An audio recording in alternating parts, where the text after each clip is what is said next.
log sine 2x base log of sine x. So now we can write x tends toward 0 plus we are checking here so that it is continuous and differentiable. Okay, so student, now in this form, this is in question. Now this base we can change it.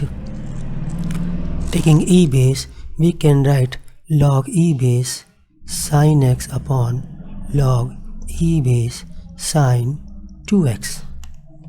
Okay, so now we can see this is infinite upon infinite form.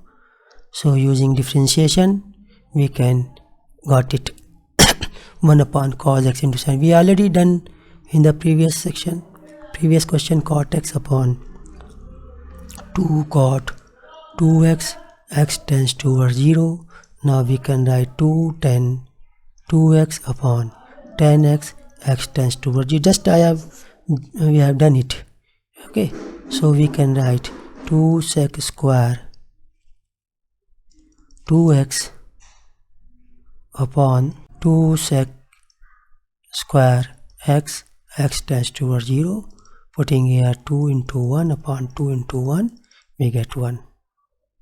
So this phenomena, what we have used here, this is important for you, so that's why I am done it.